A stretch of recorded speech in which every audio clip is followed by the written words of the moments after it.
En enero de 1990 me incorporé a FEREDE, donde estuve hasta el 2021 representando a la Unión Evangélica Bautista de España, la UEB.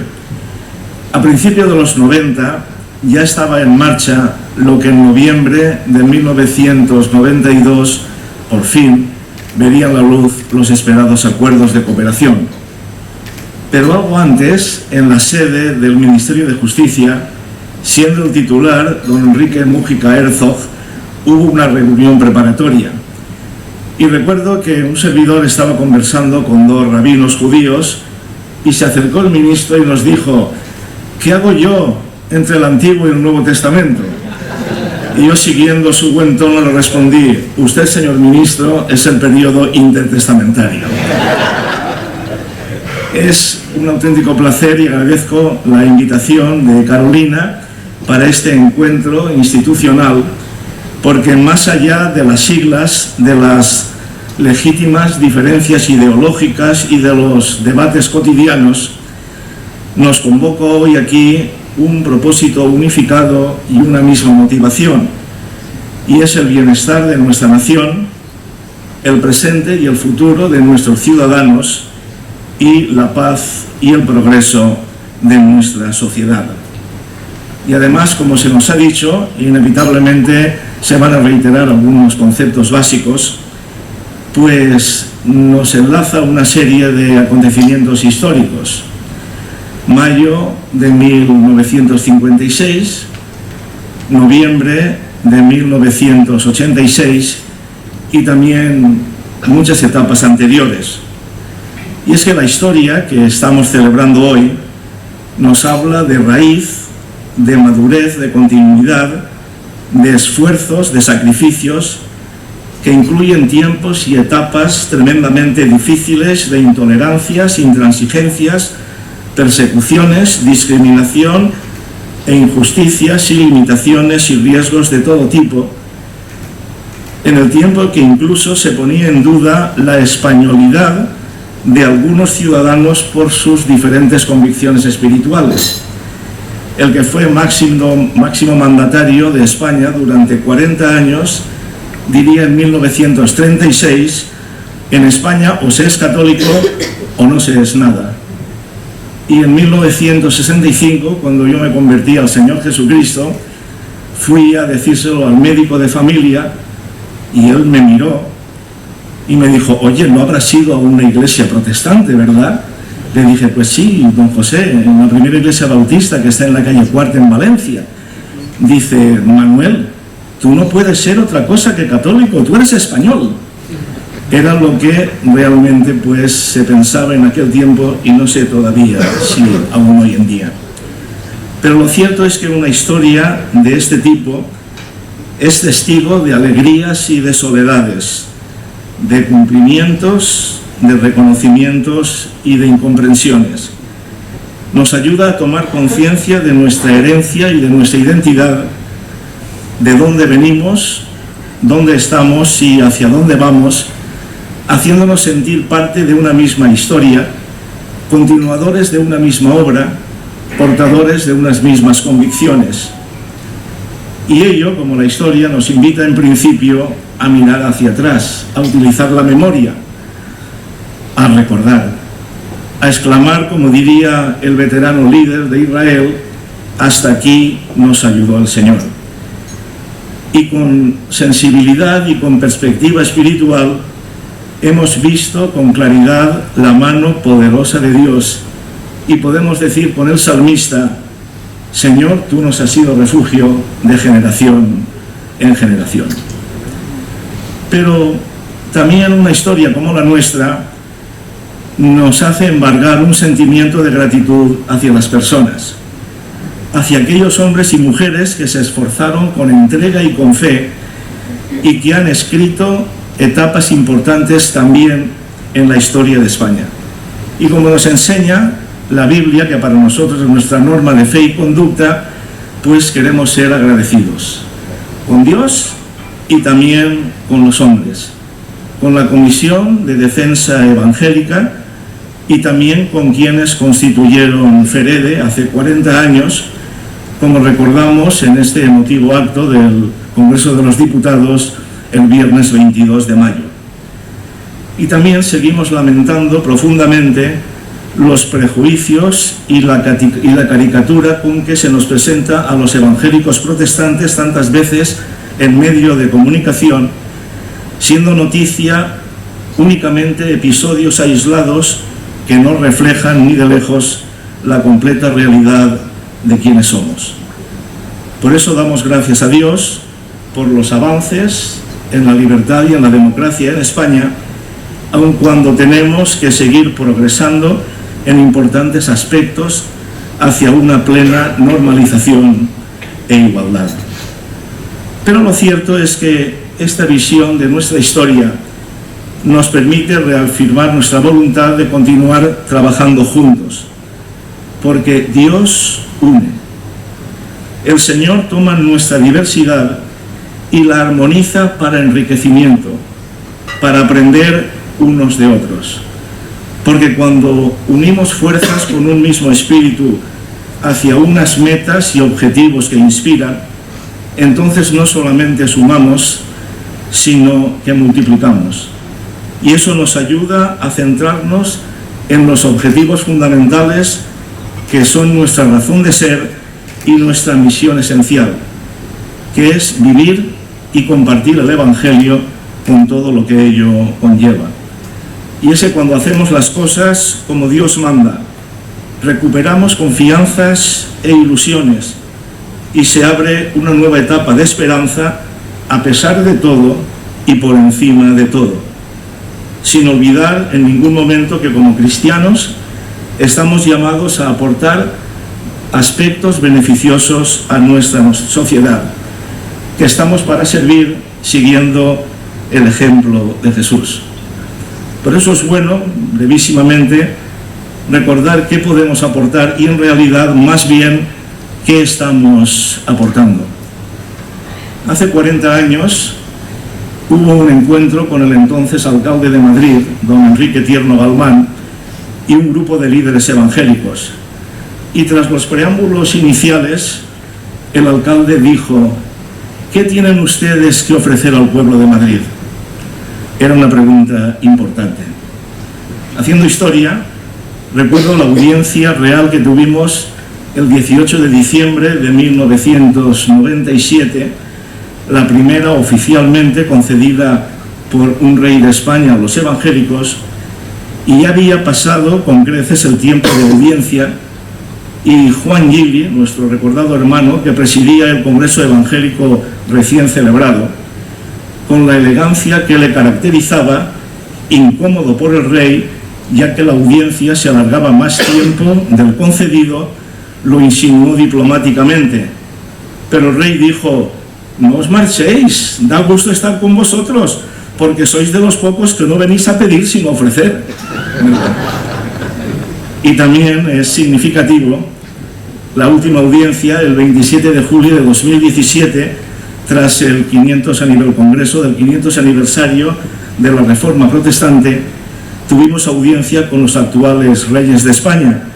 Y en un momento determinado, la reina Leticia, viendo la obra social y humanitaria evangélica, nos indicó casi con un tirón de orejas que además que le había impresionado cómo no hacíamos más visible esta encomiable labor.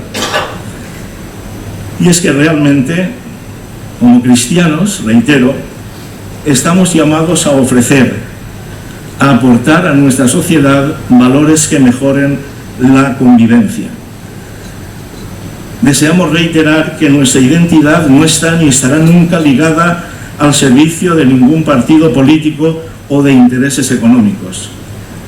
Nuestros objetivos son el firme compromiso de justicia, de servicio y de amor hacia nuestro prójimo. Por esta razón, nuestra fe no se limita a las paredes de nuestros lugares de culto. Nuestra fe se vive y se demuestra cada día.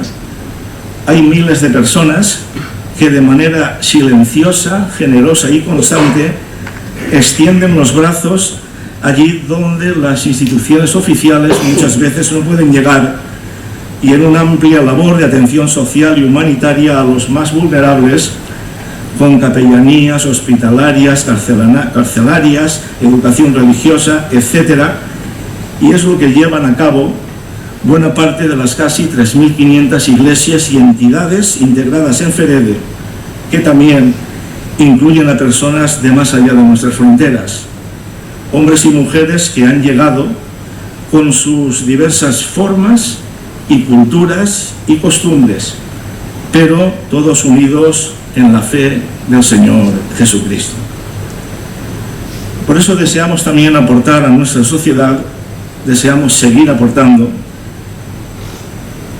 valores de integridad, de honestidad y de honradez, de tolerancia cero en todo aquello que no podemos tolerar ni consentir, en abusos de todo tipo y otras conductas negativas señaladas también por FEREDE. Y es que efectivamente, pues tenemos que ser sinceros que la situación actual nos preocupa. Cuando observamos cualquier medio de comunicación, somos dolorosamente conscientes del clima de inestabilidad, de alta tensión y de crispación. Y es que cuando la vida pública es un escenario incesante de reproches, de insultos, de disputa entre trincheras, retos más urgentes y que reclaman soluciones rápidas, quedan tristemente relegados a un segundo plano, cuando no en el cajón del olvido. A veces las reacciones que observamos es como si volviéramos a los tiempos de buena parte de nuestra historia de actitudes viscerales, y como diría Antonio Machado, de cada 10 españoles, uno piensa y 9 embisten. Esperemos que no se repita. Por eso proponemos sosiego, urgente sosiego, serenidad y responsabilidad, altura de miras. Si la vida pública en España recupera el sosiego, si se logra rebajar el tono de enfrentamiento, desterrando actitudes carentes de ética cuando no delictivas, rechazando todo espíritu sectario que divide a la sociedad, entonces, si eso se logra, la sociedad prosperará. Y es que como cristianos somos llamados a ser agentes de paz y de reconciliación.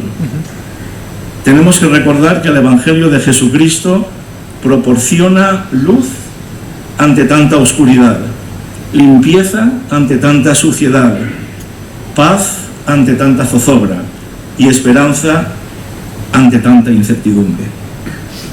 Por eso, como se nos ha recordado, como cristianos evangélicos aportamos desde hace siglos la defensa de la libertad religiosa y de los derechos humanos. Abogamos por una sociedad libre, respetuosa, laica, pluralista, de separación Iglesia-Estado, con libertad e igualdad. Pero una igualdad sin letra pequeña, una igualdad no engañosa. No vaya a ser, como nos decía aquel poeta de la Edad Media, de igualdad oigo gritar al jorobado torroba, y se me ocurre pensar, ¿querrá dejar la joroba o nos querrá jorobar? Pues no, en absoluto. Por eso pretendemos compartir una libertad responsable. La tolerancia es una mera concesión de los gobernantes, pero la libertad es un don de Dios. A libertad fuisteis llamados, diría el apóstol a los Gálatas, y reiteraría, porque donde está el Espíritu del Señor, allí hay libertad. Y queremos compartir y transmitir y ser opciones de libertad, de igualdad y de respeto. Que podamos expresar nuestras creencias con entusiasmo, sin proselitismo, con firmeza, sin fanatismo, y con claridad, sin sectarismo.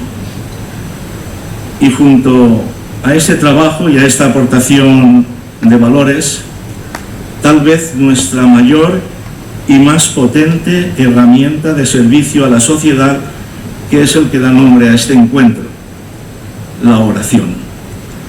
Estamos cumpliendo con un mandato cristiano, como se nos ha recordado. Diría el apóstol en la carta a Timoteo: exhorto ante todo a que se hagan rogativas, oraciones, peticiones y acciones de gracias por toda la humanidad. Se debe orar por los que gobiernan y por todas las autoridades, para que podamos gozar de una vida tranquila y pacífica, llena de reverencia a Dios y respetable en todos los sentidos, porque eso es bueno y agrada a Dios, dice el apóstol. Llevarlo a cabo sin partidismos, sin sumisión, ni halagos, ni lisonjas, ni adulaciones a los poderosos.